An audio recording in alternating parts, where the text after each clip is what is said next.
La clave oculta con Miquel Figueroa.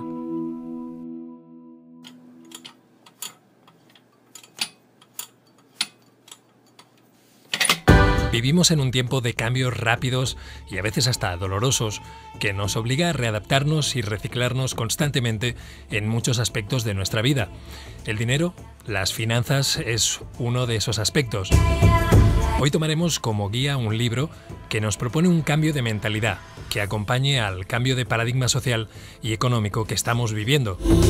El camino que nos lleve de empleados a emprendedores. Se trata del Código del Dinero, un libro editado por Ediciones Obelisco que vamos a conocer junto a su autor, el escritor y coach financiero Raimon Samsó. Buenos días, Raimon. Buenos días. Bien, tú estudiaste la carrera de Ciencias Económicas, realizaste también varios másteres para especializarte, pero dices que lo que realmente te ha servido con respecto al dinero no lo aprendiste allí. ¿Podrías explicarnos esto? Sí, es cierto. Yo creo que las personas debemos todos pasar por la universidad o tener estudios, y sin embargo tener estudios universitarios no te garantiza nada. ¿Por qué? Bueno, pues porque el mundo ha cambiado muy rápido y los planes educativos no siguen al mundo real. Es decir, una persona que está estudiando, por ejemplo, ahora una carrera, es posible que dentro de muy poco esté obsoleta. Así que lo que hay que hacer, lo que recomiendo hacer, además de tener una carrera, es formarte continuamente en formación útil y en formación real.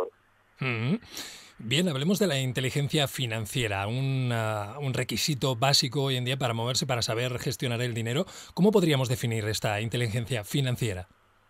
Y una persona inteligente financieramente es aquella que es capaz de percibir más distinciones acerca del dinero que otra que no tiene inteligencia financiera. Por ejemplo, una persona inteligente financieramente sabe la diferencia entre un activo y un pasivo. En cambio, una persona que no tiene ese conocimiento no sabe ni de qué le estás hablando, ¿no? Una persona inteligente financieramente sabe que hay ingresos pasivos y que hay ingresos activos, por ejemplo, o distingue una apuesta de una inversión. Conceptos tan claros y tan sencillos como estos son los que todos deberíamos tener conocimiento. Es decir, tener una formación, pero tú hablas que aparte de la formación existe algo también muy importante, no sé si más o a la par. Dices que lo que nos estaría impidiendo nuestro progreso financiero son ideas, las ideas que tenemos sobre el dinero y las finanzas. Sí. ¿A qué tipo de ideas te refieres? Sí, porque la educación es cierto que es fácil conseguirla, ¿no? La formación, la información, pero en cambio las ideas, las creencias, están ahí y no sabemos siquiera que están ahí. Es decir, hay personas que creen cosas que les están arruinando literalmente y ellas no saben que la causa de su ruina económica está en su mente, en sus creencias, ¿no? Por ejemplo, una persona que dice que existen empleos para siempre, por ejemplo, ¿no? Que hay trabajos fijos. Bueno, esa creencia la está arruinando porque eso no existe, ¿no? O una persona que te dice que para ganar dinero tienes que conseguir un trabajo. Bueno, eso no es verdad. O sea, con un trabajo no se puede ganar dinero, puedes subsistir, pero para ganar dinero necesitas un negocio, ¿no? Es decir, hay creencias que nos están frenando y que nos impiden que nuestra economía funcione. Llegas a decir en el libro que el dinero se hace en la mente. Hasta tal punto podríamos hablar de un poder o de una determinación de nuestra mente a la hora de hacer dinero. Sí. Es decir, realmente el dinero todo se hace en la mente, todo empieza como una creencia, como una idea, como un propósito, como una intención, y esa intención acaba trasladándose a nuestras vidas. Así que las personas que, por ejemplo, vienen a mi despacho a mejorar sus finanzas, lo primero que trabajamos es sus creencias, sus paradigmas, porque sin trabajar eso nunca les puede ir bien en el tema del dinero. Por ejemplo, Raimon, mis ideas. Yo cuando hablamos de dinero, mis ideas sí que pues, estoy abierto a que sean un condicionamiento negativo. Cuando se habla de dinero, por ejemplo, a mí me vienen a la cabeza palabras como ambición y codicia. No sé, ¿qué me dirías? Sí.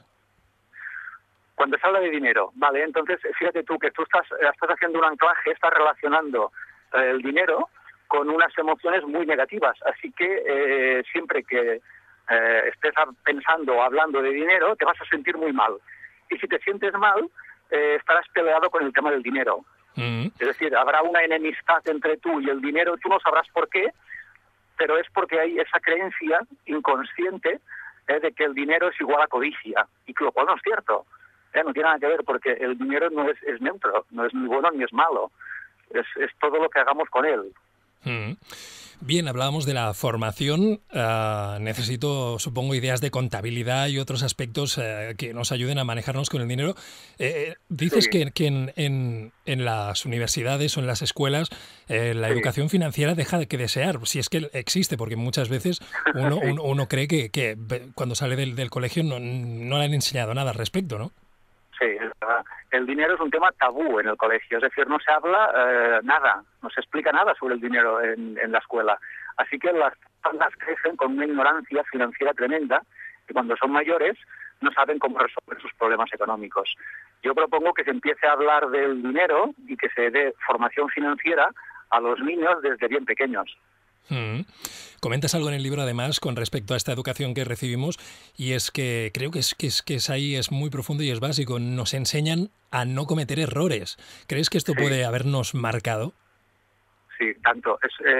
Enseñar a no cometer errores es un grandísimo error. La educación convencional se basa en eso, en penalizar el error. Así que la persona que no supera un examen se le suspende, se le hace víctima de un error. Entonces fíjate tú que las personas que se equivocan mucho son las personas que aprenden mucho, y las personas que aprenden mucho son las que triunfan. Así que para triunfar hay que equivocarse mucho y aprender mucho de esas equivocaciones. Las personas que no se equivocan, que no cometen errores, jamás podrán prosperar económicamente. Bien, lo comentaba al principio en la presentación y lo comentas en el libro. Dices que estamos viviendo entre dos eras, la era industrial y la era de la información, una era de cambios brutales, y tal vez estamos esperando al final de la crisis pues para que todo vuelva un poco a lo que entendíamos por normalidad. Pero adviertes que cuando esto acabe nos encontraremos que las cosas ya no son como antes. ¿Qué panorama planteas que existe o cómo lo ves tú y dónde estamos viviendo y qué nos espera en este sentido? Bueno, pues yo espero que finalmente, cuando esto evolucione, nos encontremos con unas personas más despiertas, muchísimo más despiertas, no tan dormidas, con personas más conscientes, no tan inconscientes, personas que pongan más corazón en su trabajo y no personas que hacen trabajo solo por dinero. Seguramente encontraremos menos puestos de trabajo, pero más trabajadores autónomos, es decir, más microempresarios, lo cual será buenísimo, ¿no? Y también nos encontraremos que los trabajos que tendremos serán muy diferentes porque no se basarán en vender horas, en tener una nómina, en cumplir un horario, sino se basarán en creatividad y en conseguir unos resultados. Yo creo que eso es buenísimo y creo que después de esta grandísima crisis, para la cual aún queda un largo recorrido, después tendremos un momento de prosperidad y de cambio personal muy grande. Dices que se acaba aquí en Occidente el trabajo productivo y que llega el momento del trabajo creativo, innovador. Sí, claro, es que la fábrica del mundo ya no está en Europa, la fábrica del mundo ahora está en Asia, en China, en la India, y los europeos y los americanos deberemos dedicarnos a trabajos creativos, es decir, a vender talento, a desarrollar algún talento y a venderlo. Y también a trabajar en el sector servicios a personas, servicios a empresas, pero no en el productivo. El trabajo productivo va a desaparecer en lo que conocemos como Europa, Estados Unidos, etcétera, y se va a trasladar a Asia. Bueno, y comentabas algo que ha quedado ahí un poco en el aire, pero me gustaría que lo comentases un poco más. El empleo, la manera más habitual de obtener ingresos, dices que es algo desfasado, algo que tendríamos que comenzar a olvidar como fuente principal de nuestros ingresos. Sí, es que ya pierde agua por todos lados. Fíjate tú que el empleo es un invento bastante reciente, o sea, debe tener, pues, no sé, 100 y pico años, no más, o sea, es muy, muy moderno. Antes de eso no habían personas empleadas, o sea, antes de eso habían más personas autónomas que trabajaban para sí mismas. Y yo creo que tenemos que volver a eso, a esa libertad, a trabajar para nosotros, ¿no? Y no a esos empleos masivos en empresas grandes y masivas en las que una persona es nada, es mano de obra nada más, ¿no? Yo creo que todo eso tiene que desaparecer y creo que será una suerte que desaparezca. Bien, comentabas antes que para la inteligencia financiera, para ser inteligente, necesitábamos hacer distinciones y conocer ciertos conceptos. Creo que ha llegado el momento de aclarar un par de conceptos que has nombrado. Es el de los activos y los pasivos. Yo quiero ser un poco inteligente, la gente que nos escucha probablemente también. ¿Qué son? Bueno, pues mira, un pasivo es aquello que quita dinero de tu bolsillo. Por ejemplo, un préstamo es un pasivo, una hipoteca es un pasivo, una tarjeta de crédito es un pasivo, ¿eh? Un mal hábito es un pasivo porque te quita dinero, ¿verdad?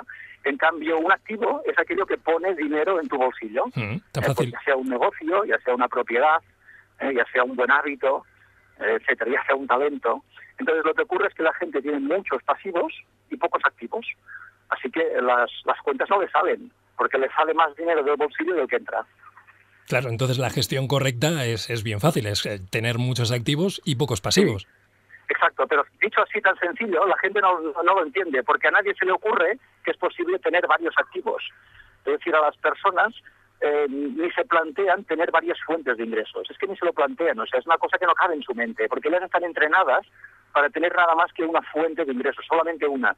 Y además esa fuente de ingresos proviene de un empleo, de trabajar para otro. Este es el programa que tenemos en nuestra sociedad, ¿no? Entonces, cuando le hablas de tener varias fuentes de ingresos, varios activos, la gente se te queda mirando como si les hablaras de Marte. ¿Activos como cuáles? ¿Podrías poner algún ejemplo?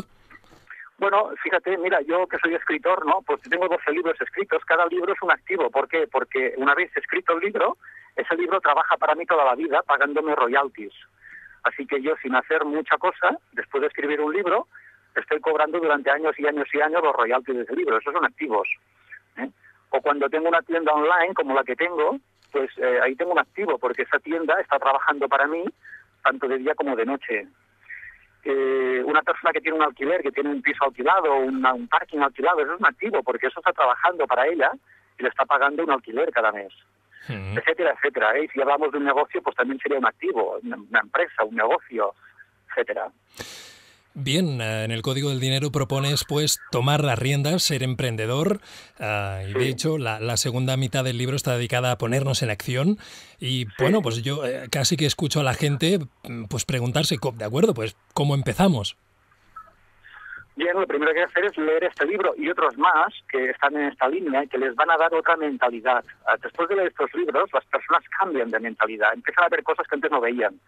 Y a partir de ahí podrán dar otros pasos. Por ejemplo, pueden venir a alguno de los seminarios que yo imparto, en los cuales pues hacemos ejercicios y ensayamos ese crear activos, ¿no? Y a partir de ahí yo les diría que empiecen ya, que creen su propio negocio, que desarrollen una idea y que aunque sea horas sueltas, aunque sea sin dejar su trabajo, que creen su primer negocio, ya sea en Internet o no. Esto, Raimon, casi como que es como una tarea, a lo mejor para algunas personas titánicas, después de, yo qué sé, 30, 40 años, 20 años haciendo la misma tarea, siendo un empleado, se propone algo, un paso brutal, ¿no? Un cambio que a lo mejor nos parece casi inabarcable, inconseguible. Bueno, no lo es, se puede conseguir. Mira, yo lo he conseguido porque yo trabajé para un banco durante muchos años, era empleado y ahora trabajo por mi cuenta, soy una persona creativa, con varios activos y con buena salud financiera.